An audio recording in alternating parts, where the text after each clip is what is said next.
Welcome to the very first episode of Are We Really Friends with Kaya Allyn. I am Kaya Allyn. Today's episode is Growing Up. Every week, a random theme is chosen, and I have someone on the podcast, new, old, or just meeting for the first time, and we talk about that theme in relation to our friendships. Either the friendship we have with each other or the friendships that we've had before or hope to have in the future. In that spirit, I wanted to share a quote from Allyn Glasgow. I chose Allyn Glasgow for a few reasons. She died in 1945. She was a Virginian novelist that was popular during the Reconstruction era, so shortly after the Civil War. She was important for a few reasons. Her second novel that came out, called Phases of an Inferior Planet, the whole premise of the novel is it portrays the demise of a marriage and focuses, quote-unquote, on the spirituality of female friendship, which I thought was pretty apt for what we're doing here. She was able to depict the Civil War and the before and after of that in a really realistic way that wasn't being done at the time. But her quote that I have is about growth, and the quote is, "All change is not growth, as all movement is not forward." Today I have my friend, one of my platonic Bumble BFF matches, first official guinea pig extraordinaire, level 4 wood elf and bard Samantha, first of her name, baker of pies, silver-tongued punsmith, or I just call her by her first name, which is Danny. She came on today to talk about growth. I hope you really enjoy it, and let me know what you think. So, get to it. You're my first guinea pig. I'm so excited. I feel honored to be here. I'm honored for you to be here. Where did we meet? We met through Bumble BFF. And the first time we ever actually met in person was at the party you hosted. Yeah, you were Pi Day. I was Pi Day. Very cute. Yeah. It'll be 9 months ago, roughly. Yeah. No, we already passed. It's been a year. It has. No. Sorry, Pi Day was a year ago. The date of your party is coming up, though. Yeah, no, it is coming up. It was May, June-ish, I want to say. Yeah, June. Or maybe, was it after 4th of July? That's a great question. But anyways. I can't even remember what I was celebrating. I think you just gathered a bunch of people, of randos. Yeah, no, I think I was just, I want to have a party. Yeah. Like, I'm tired of not having parties anymore because, quarantine. Yes. And it's so weird for me because I used to go to house parties all the time, but I don't know. It just wasn't happening, so I did one. But yes, okay. So we met through Bumble. We were hanging out. I thought there was a really fun moment, I think, that you and I went through. We were at Penthouse, and we just turned to each other. We're like, are we friends? I think we were friends. Yeah.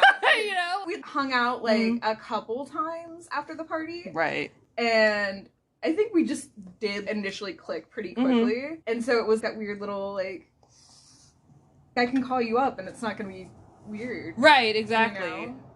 That's that weird little transition line. It's like, all right, are you just the let's go out, I don't know anything about your life kind of friend, or actual friendship? There's lines, there's levels. That's true. That is true. I mean, it's sort of, I can kind of compare it when I'm feeling needy for human interaction. Often times will happen in a grocery store because you're walking through the grocery store and you're in your own world and everyone else is in their own world. Suddenly you find yourself in the tea aisle and you've made a million decisions that day and now you have to make another one. And it's both hard but also kind of easy to take that moment, and there will be somebody in the aisle and it'll be another chick and she's 5 feet away from me and I'll be, hey, which one should I get? And oftentimes people are, I don't want to talk to you. Why are you talking to me? I came here to ignore people. But for the most part, I think people are surprised that someone is interacting with them, which initially makes me sad. Yeah. but then it's, kind of exciting, and then they kind of there's this feeling that they carry it along with them. Because I do. Yeah. You know, I carry along that interaction with a stranger, but then start doing that all the time. Yeah. And then, oh, wow, you know, we've passed the point of acquaintance. Yeah. We're getting off track. Yeah. Okay. No, but that was a good little tangent. It was a good track to go on.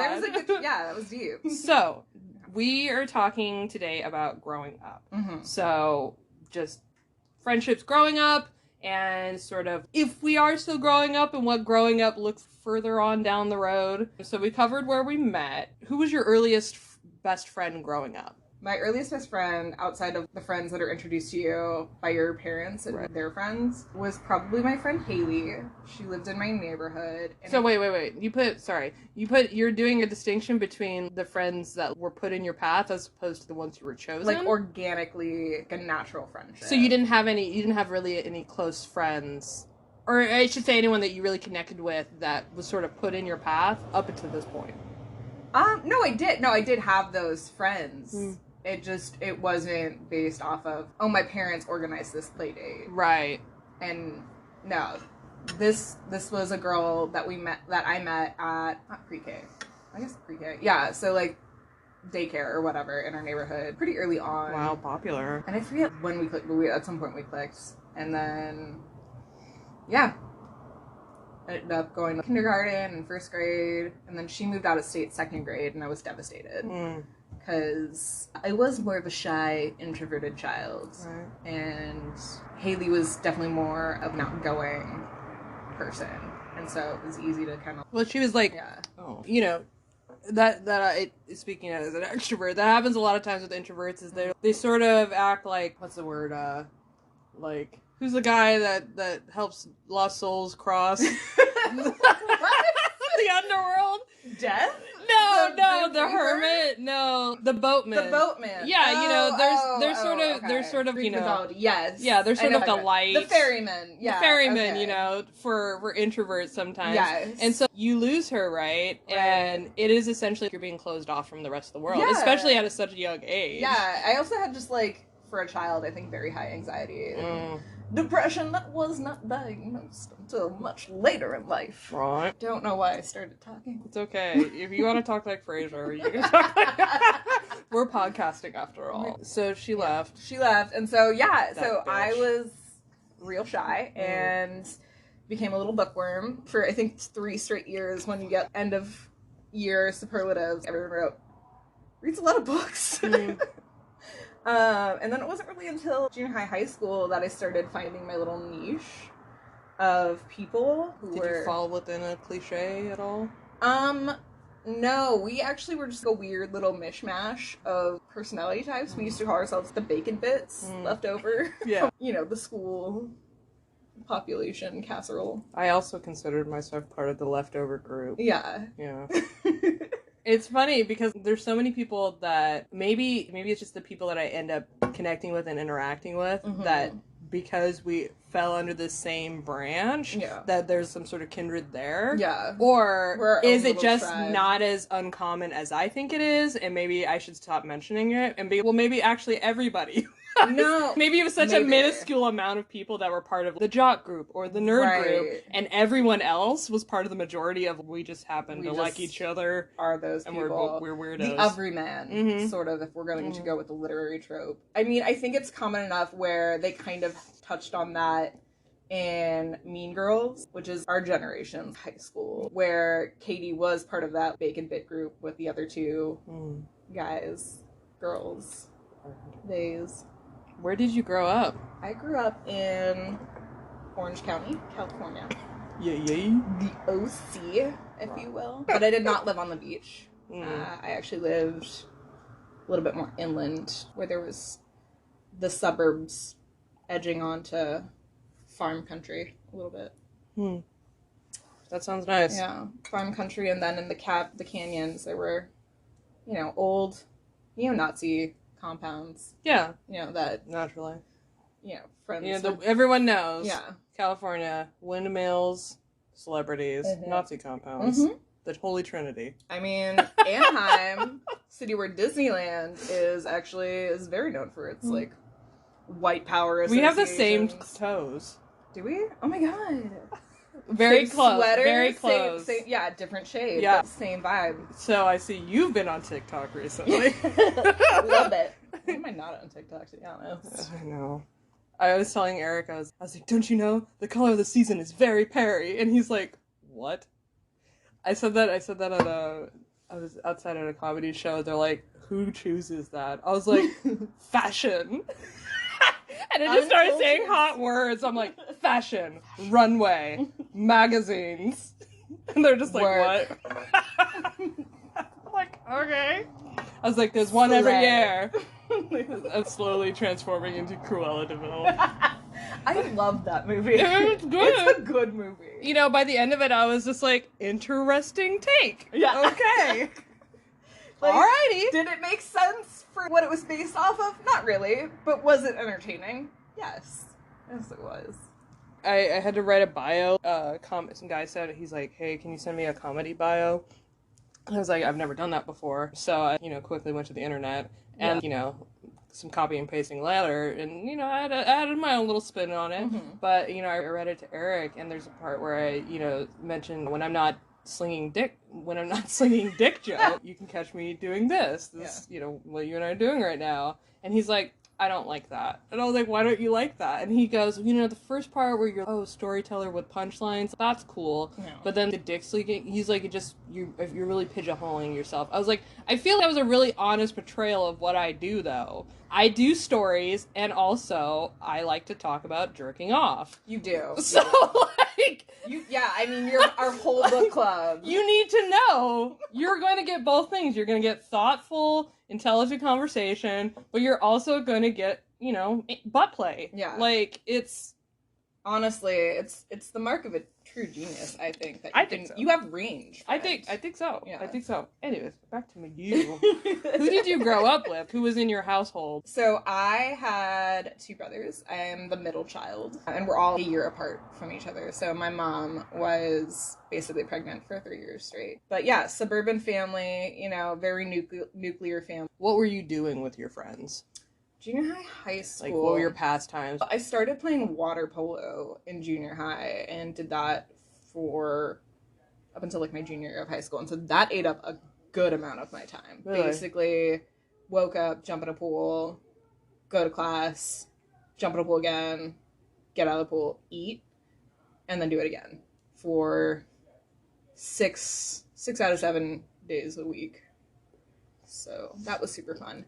And I actually really didn't like any of the girls on my team that much, except for the goalie person, Liz. We were both kind of just sort of awkward and not team captain material. But we were goofy and had a similar sense of humor, so we stuck together. And then after I decided I was tired of swimming, there were a couple other girls that had been on the swim team, water polo team, but had left earlier on, and then I kind of connected with them and their friend group, and that's how I met the Bacon Bits friend group. And one of my friends, Anthony, had a Jeep, and so on the weekends and after school, we'd go to these canyons that were where a couple of my friends lived. Not as far inland as the Nazis, but in the area, I guess. There were these wooden unpaved paths, specifically this one canyon, Holy Gym trail. We'd go off-roading, and that was super fun. Basically just tramping through the woods. Orange County at that time did not have a lot of fun options for teenagers, so it was either go off-roading in the canyons or drive out to Laguna Beach and go to this coffee place called the Coffee Clatch, which was known as the gay coffee shop. And this was at a time where, gay marriage was really being fought to get passed, and Orange County is, in California, known as a Republican hotbed of just very super conservative religious people. So the fact that, we were going to this coffee shop, felt we were being rebellious and, little progressives. I also, a couple of the people in the group that I hung out with were borderline militant vegans. And so I remember going to film screenings with them and these vegan cookouts and kind of stuff like that. Yeah. I mean, we had a similar one when I was in Phoenix at the time. I think it's called Hobnob Cafe now, but it was on McDowell and 3rd Avenue. Shout out. They ended up relocating and keeping pigs. Anyways, this place is insane. It wasn't even a friend, he was an acquaintance. He once got arrested he got naked. He was on PCP. He got naked and he got onto the roof of the coffee shop. Oh, wow. And there was helicopters and everything. Oh, wow. Yeah. That's wild. That guy was he was a nut. Oh, wow. Anyways, okay, so pretty standard average. Yeah, I was very sheltered. I mean, so you didn't sound like you really liked the water polo. Why did you do it for so long? It was good exercise, and I didn't want to do PE. I think also, both my brothers did sports. Oh. And I think growing up, I had, at least internally, felt competitive with my older brother, specifically because he was kind of the golden child.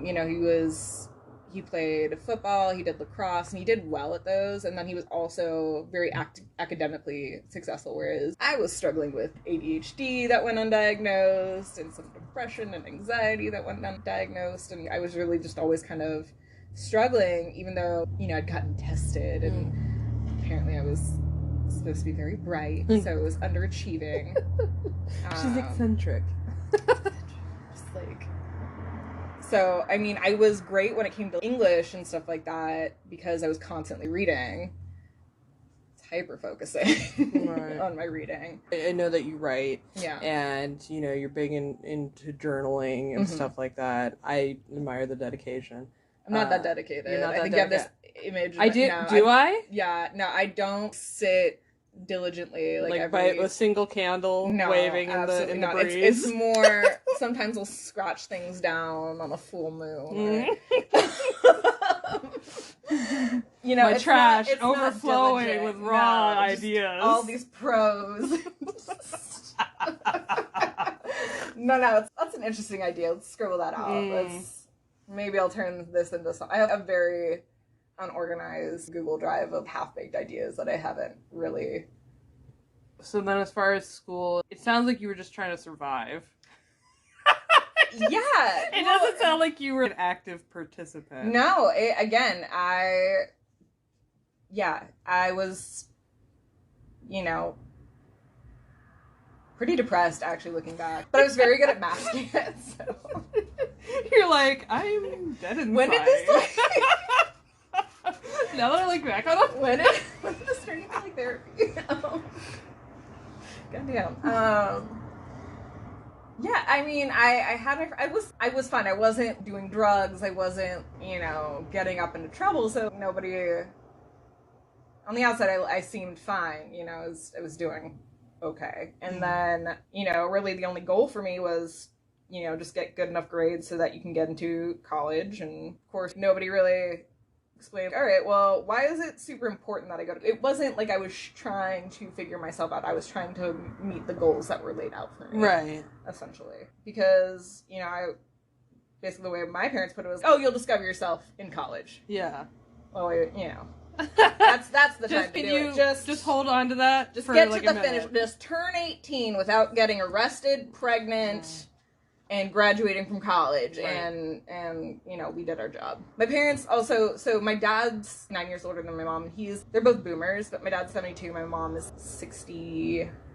Yeah, and I think that also was it. They had a very old school kind of mentality about things. Are you the one that sent me that TikTok about the boomers? Yeah. That PSA about hugging their children? Boomers.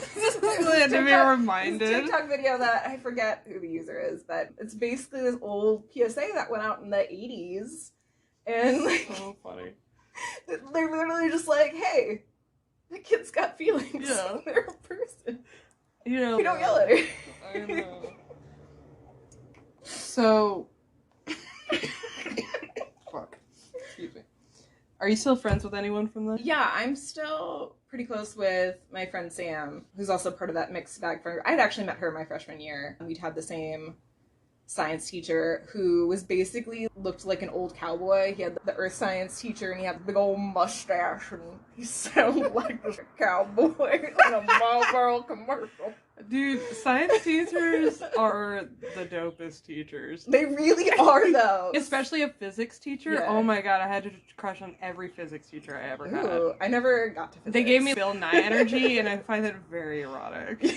I mean, there's just something about a lab coat, you know? Something about a lab coat and a man that knows his way around a chemical. Exactly. You know? Oh, you can trust him with fire. Dude, you know what really what it was is when I discovered that he had used a Morrissey song to like illustrate velocity. Oh, nice. I was just like, I love you. I was in 7th grade and I was like, he looks exactly like my dad, so don't read too much into that. Okay.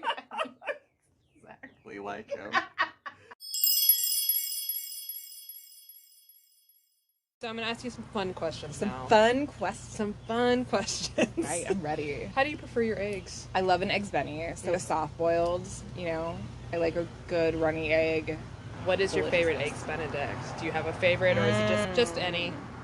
So I always judge a brunch place by like how they're able to do a classic eggs Benny. Okay. If they're able to achieve that, I'll trust them with pretty much anything, kind of thing. I will only fuck with the place if they have at least 3 different eggs Benedict. No, for sure.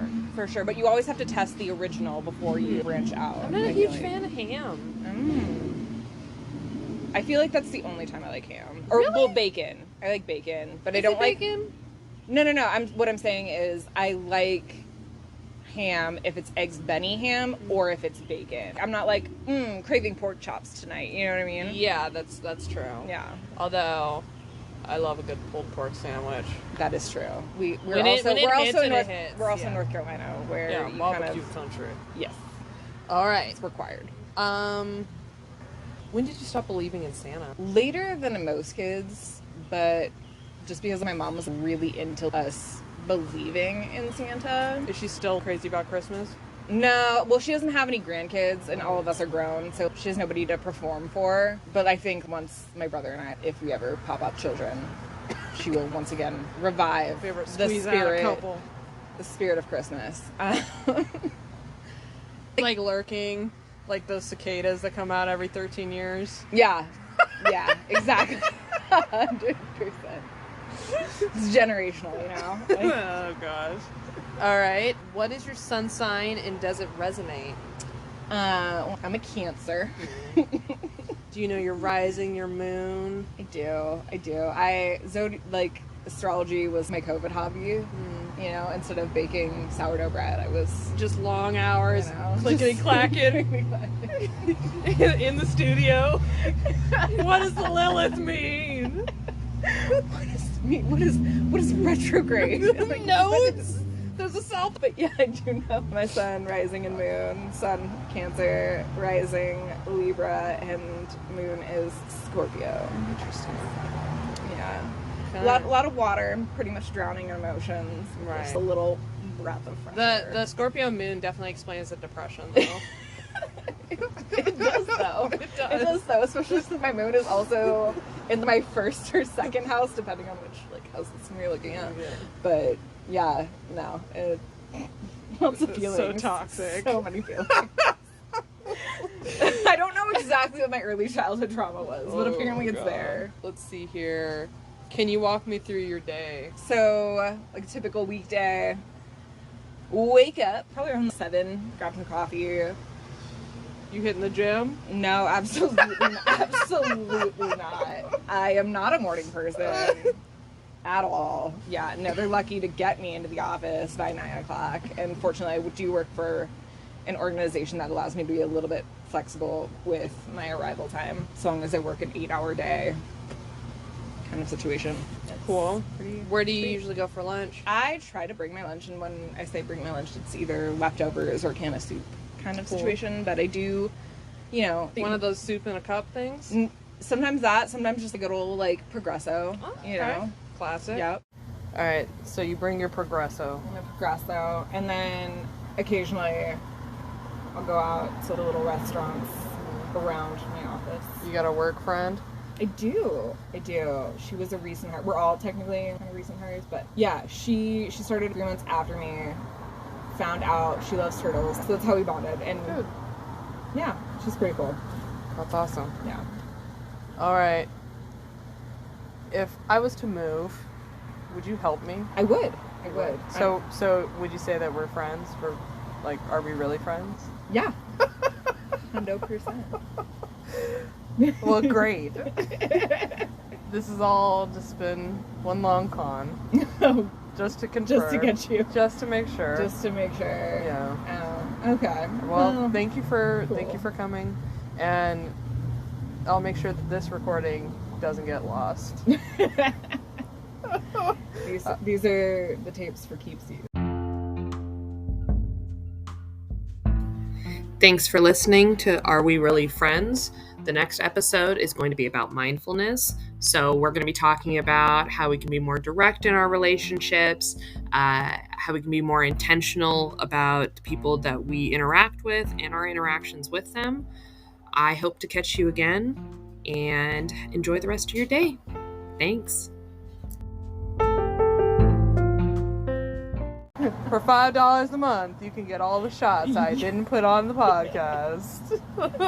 You can get all the awkward bits. Exactly. The ums and likes. The ums, the likes, and the uhs.